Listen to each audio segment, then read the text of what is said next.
who does it benefit when they tell perfectly curated lies to get people really upset, to get the public very upset? Is dumb. And I mean really dumb. She has told on herself so many times, and people digging up old. The Met Gala fashion's most exclusive night is where the world's biggest stars and designers gather under the watchful eye of Anna Wintour.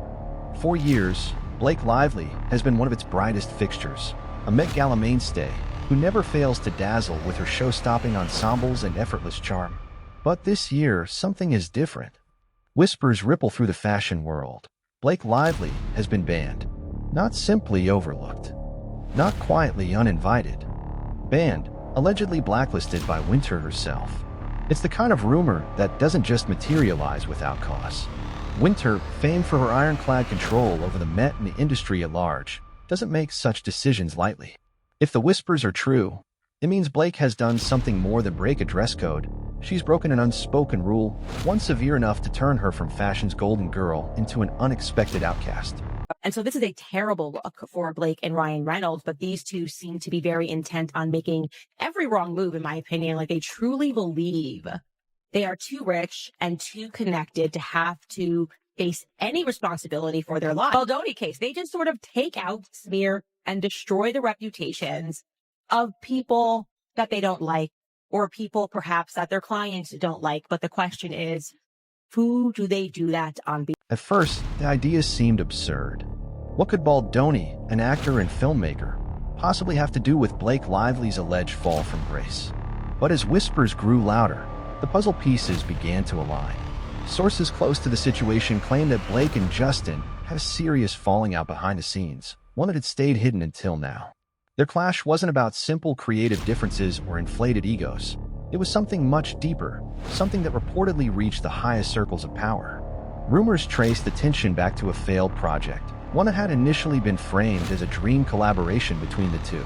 Publicly, Blake and Justin praised each other, projecting an image of mutual admiration. But privately, tension simmered.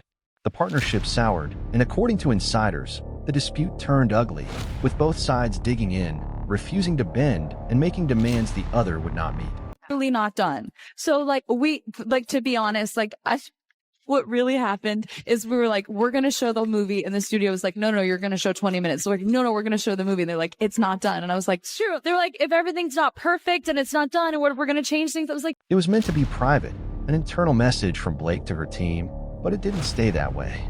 Reports claimed that the email, filled with unfiltered remarks about both Justin Baldoni and Anna Wintour, was somehow leaked. Whether it was a genuine accident or a calculated move from within Blake's own circle remains uncertain. What is clear, however, is that the contents were explosive. According to multiple sources, Blake didn't just vent frustration. She allegedly went on the offensive. In the email, she said to have accused Wintour of blatant favoritism toward Baldoni, suggesting the Vogue editor-in-chief had used her considerable influence to shield him and shape the public narrative. The tone, insiders say, was startlingly sharp, a far cry from the poised, polished image Blake has always projected in public. You guys were the ones out there generating negative press against Justin. You bullies were the ones who were trying to ruin Justin so you could have your way on all the scenes and all the wardrobe and all the control, and you could feel like the producer and the director when you weren't. Baldoni was hurt financially by what Blake Lively did with the rumors, and including with the New York Times, that he lost money and he lost. Within days, the industry was in a frenzy. The leaks spread like wildfire, and while no one officially confirmed the email's authenticity, the damage was already done. Wintour's inner circle, notoriously tight and fiercely loyal, reportedly viewed the incident as a betrayal, an insult from someone who should have known better than to bite the hand that had fed her for years. Anna Wintour had long been one of Blake's quiet champions, embracing her as one of the rare modern actresses who truly understood the artistry of high fashion. Blake had graced the cover of Vogue, been a fixture at exclusive events, and held a coveted spot among Wintour's favorite Met Gala attendees. But now all of that seemed to hang in jeopardy. Those close to Wintour insist that the decision to blacklist Blake, if true, wasn't impulsive. Anna is deliberate, methodical, and precise. Yet Blake's alleged remarks weren't merely personal. They cut at the foundation of Wintour's power. In an industry built entirely on relationships and reverence, Blake's criticisms weren't just seen as defiance. They were a direct challenge to the hierarchy itself. And in fashion, no one challenges Anna Wintour and walks away unscathed. Still, some wondered if there was more at play. Was this purely personal, or was Wintour sending a message? By allegedly banning one of the Met Gala's most beloved figures, was she reminding everyone where the real power lies? Others speculated that Justin Baldoni had, intentionally or not, become a pawn in a much larger game, a figure Wintour had chosen to protect for strategic reasons. Had he leveraged his connections to turn a tide in his favor? Or was this simply Wintour drawing a hard line between those who remained loyal and those who dared to question her? Whatever the truth, the fallout was immediate. Both Hollywood and fashion circles buzzed with speculation. Was Blake Lively truly being cast out, or was this all exaggerated gossip? And if the ban was real, was it permanent? Could she recover, or had she made an enemy too powerful to confront? For someone like Blake, who had built her image on grace, likability, and control, the situation was unprecedented. Her career had been as carefully curated as her red carpet looks, elegant, uncontroversial, and scandal-free. Until now. Worse yet, she had yet to respond. With the Met Gala fast approaching, all eyes were on her. Would Blake remain silent and try to repair things behind closed doors? Or would she make a bold move, perhaps even defy the alleged ban altogether? If Wintour had truly closed her doors to her, Blake faced a defining crossroads.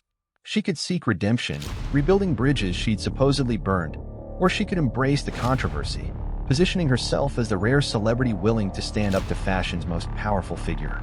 The stakes could not have been higher. The Met Gala wasn't just a red carpet, it was a coronation, a sign of who mattered most in the world of style. To be excluded wasn't merely a personal slight, it was a professional wound. And yet, in an age where public opinion could shift with a single statement, the narrative was still malleable. The question wasn't if Blake would respond, it was how. Because one wrong move could turn a temporary exile into a permanent fall from grace.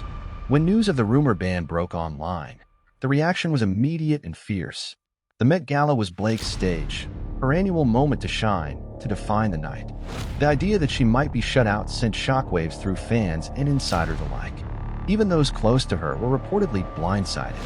Yes, she had expected some fallout from her feud with Baldoni, but no one in her camp believed it would escalate this far. Some in Blake's inner circle quietly admitted she may have underestimated Wintour's reach. Once the email leaked, and her criticisms of the Vogue titan were exposed, the damage was irreversible. Social media erupted. Hashtags like #BlakeBan began trending. Fans flooded timelines with her most iconic Met Gala looks. Jewel gowns, gilded crowns, glowing smiles, paired with captions like, "Will we ever see another Met moment from Blake?" Others, however, were less sympathetic, calling her alleged comments arrogant, a sign she believed herself untouchable. Fashion insiders were split. Some defended Wintour, arguing she was simply upholding the unspoken rules of her domain. Others saw something darker, a power play, a warning shot to remind everyone that Vogue's queen still ruled the throne. Then came the quiet responses from Wintour's powerful allies. Designers, stylists, and publicists began posting carefully worded statements about respect and loyalty.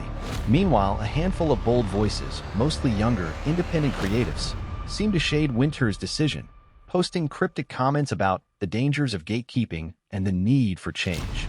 And through it all, one question burned brighter than the rest. What would Blake do next? Some sources claimed she was strategizing quietly, opting to let the storm pass before attempting reconciliation. Others whispered that she was preparing something bigger, a statement, perhaps even a countermove. Would she speak out in an interview? Appear elsewhere on Met Night dressed to kill, as if to prove she didn't need an invitation? Rumors spiraled that she might even host her own rival fashion event, a rebellious gesture that would send shockwaves through the industry. But beneath the noise lingered a sobering reality. No one truly knew if this was temporary or permanent. Few have ever been permanently blacklisted from the Met Gala. But then again, few had ever directly challenged Anna Wintour. Whether this was a one-year consequence or a lifetime exile, one thing was certain: the world was watching. If Blake Lively had indeed lost her seat at fashion's most powerful table, she was faced with a choice: rebuild, retaliate, or reinvent. And as the Met Gala loomed closer, one question echoed across red carpets, runways, and social media feeds alike.